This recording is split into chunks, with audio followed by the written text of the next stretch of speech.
21. The Resurrection Body. As we have seen, hostility to the material and the physical has too commonly marked the Church. Asceticism is a fact of Church history. Protestants revolted against the Catholic form, but have been all too prone to their own forms of ascetic practices. Plain to ugly church buildings are erected as though a lack of beauty were a virtue. Such construction is defended as being more spiritually minded. The Bible is spiritualized to give it more, quote, meaning, end quote, as though the physical sense were somehow lower. Because of the very material concerns of the law, some have held the Old Testament revelation to be a, quote, carnal, end quote, one, and they will argue so. At every turn, in Bible reading to church construction, the physical is downgraded for the ethereal and the non-material. This is asceticism. To make plainness into a virtue is asceticism. In some instances, ministers' wives have been viewed with a measure of suspicion because they were attractive, and the minister himself seen as, quote, unspiritual, end quote, for having been attracted to such a woman. These are the extremes of pietistic practices, but they do manifest an inherent asceticism. At the same time, this avoidance of the material world has led, in both Catholic and Protestant circles, to quietism. The Bible requires of us a quiet and contented heart, because this is a mark of trusting God. Paul tells us, "Rejoice in the Lord always, and again I say, rejoice. Let your moderation be known unto all men. The Lord is at hand. Be careful, or anxious, for nothing, but in everything, by prayer and supplication, with thanksgiving, let your requests be made known unto God. And the peace of God, which passeth all understanding, shall keep your hearts and minds through Christ Jesus." Philippians chapter 4, verses 4 to 7. Again, we are told, "Godliness with contentment is great gain." 1 Timothy chapter 6, verse 6. Such contentment and quietness of heart must not be equated with an impassive and stoic mentality. A man I knew who lost both his wife and child was naturally grief-stricken and sobbing in his anguish, but never in all that did he doubt the grace and justice of God. He believed, and he trusted the Lord, although he could not for a moment understand why these things had happened. He manifested a quiet, trusting heart, even in his emotional distress. Quietism wants us to say that material things and people are nothing. A quiet, trusting heart is stayed on God, even in the midst of grief and disaster. Quietism is ascetic.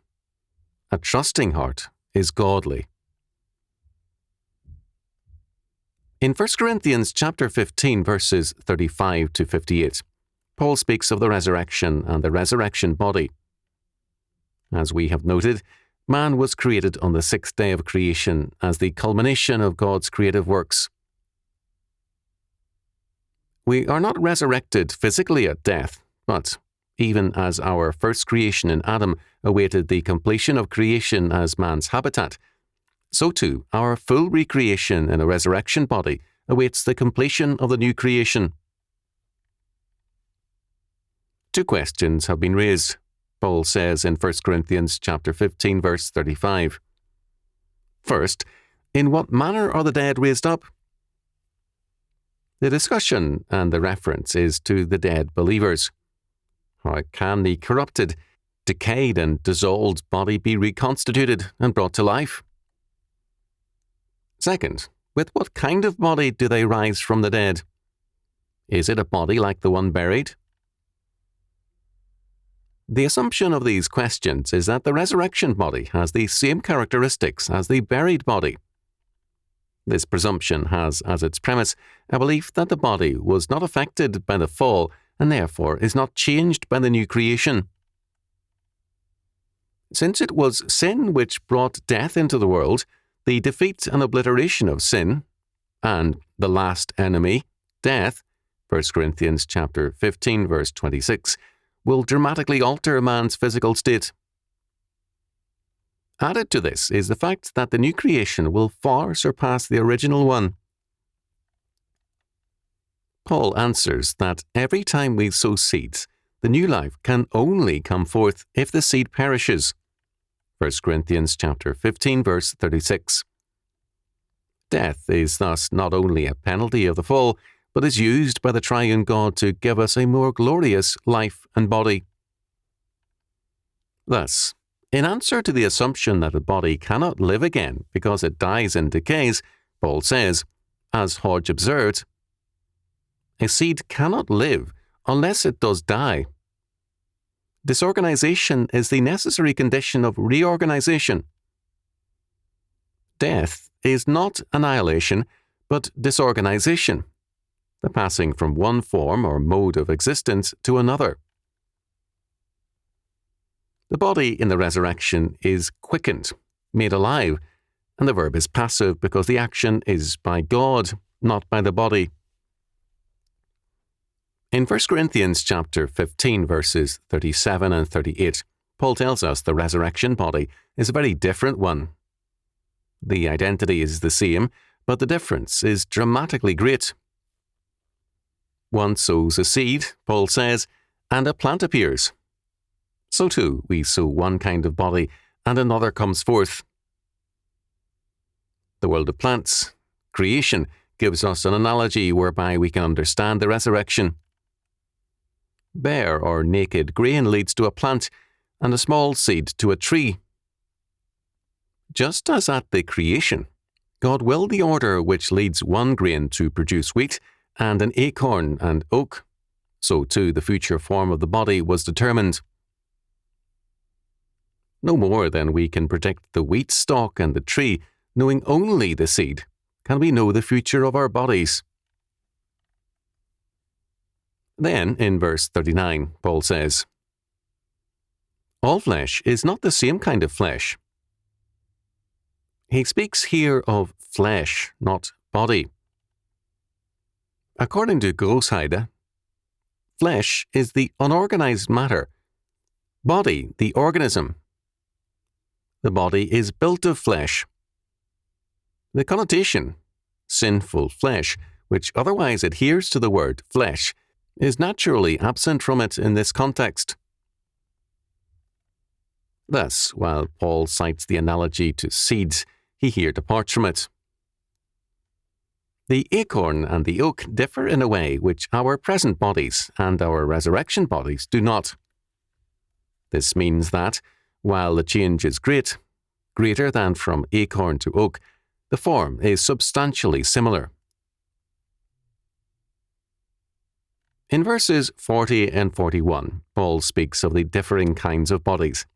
Celestial bodies such as the sun, the moon, and the stars have one kind of body, and earthly bodies still another, and each has its own kind of glory and place in God's plan. The very stars differ one from another. As great as these differences are, that is, between the sun and ourselves, so also is the resurrection of the dead.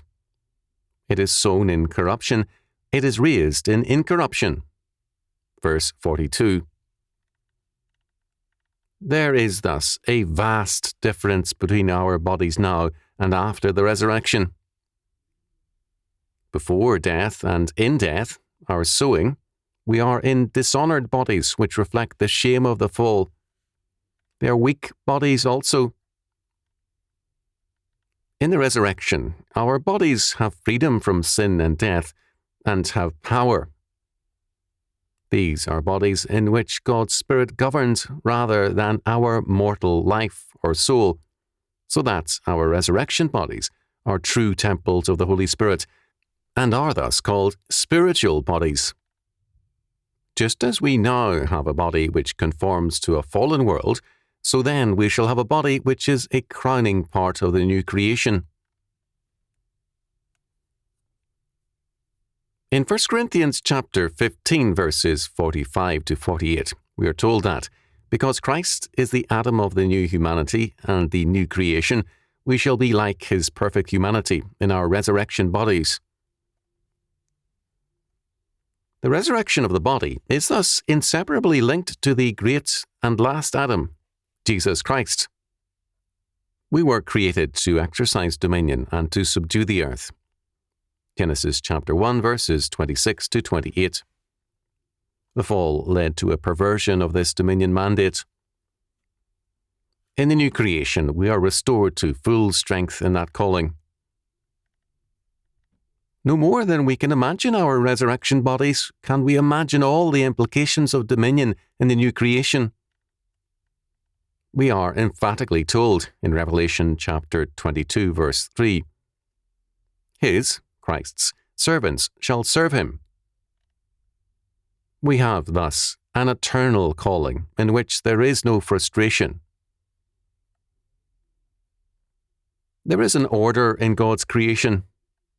The first physical creation and bodies are of the earth, the second of heaven. Verses 47 and 48. Since both are by God, this means that God created the first as a preparatory stage for the second. The full implications of this are as much beyond us as is the glory of the resurrection body. The reason, however, is that our bodies, as now constituted, and as liable to sin and death, cannot inherit the kingdom of God any more than corruption can inherit incorruption. Verse 50.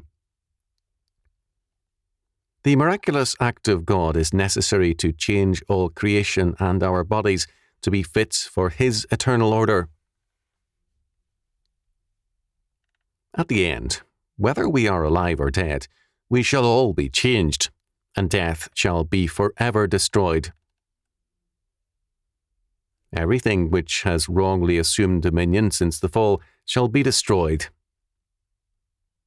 The sting of death is in sin, and the strength of sin is the law. Verse 56. It is sin which brings in death, and it is also sin which gives terror to death. The strength of sin is the law, because the sinner's will to dominion requires that he oppose and break the law. Romans chapter 7, verses 8 to 12. It is the law which condemns the sinner. Romans chapter 5, verse 13, and hence incites his hostility. To gain dominion, he must render the law null and void, and hence this fallen will to dominion gains its power by hostility to God and His law. Against this power of sin and death, God gives us victory through our Lord Jesus Christ. Verse 57. Therefore, my beloved brethren, be ye steadfast, unmovable, always abounding in the work of the Lord, for as much as ye know that your labour is not in vain in the Lord. Verse 58. Our labour cannot be in vain because, first, the Lord makes all things work together for good to them that love Him, to them who are the called according to His purpose. Romans chapter 8, verse 28. As a result, our labour can never be in vain. Second, because of the resurrection of the body, there is a remarkable and glorious continuity between our lives now and in the world to come. Paul tells us plainly, For we must all appear before the judgment seat of Christ, that every one may receive the things done in his body according to that he hath done, whether it be good or bad. 2 Corinthians chapter 5, verse 10. Nothing is in vain, and nothing is without consequences. Thus, to treat the body disrespectfully, or to depreciate the sins of the flesh, is to despise the resurrection of the body and the continuity between this body and life, and that which is to come. Paul, in a difficult situation and facing possible death, came to a conclusion which he commended to the Corinthians, and also to us. We should not trust in ourselves, but in God which raiseth the dead. 2 Corinthians chapter 1, verse 9. Man must not live by bread alone, but every word which proceeds from the mouth of God. Matthew chapter 4, verse 4. There is a continuity between our lives here and in the new creation, because we are raised from the dead, and each of us received the things done in his body according to that he hath done, whether it be good or bad.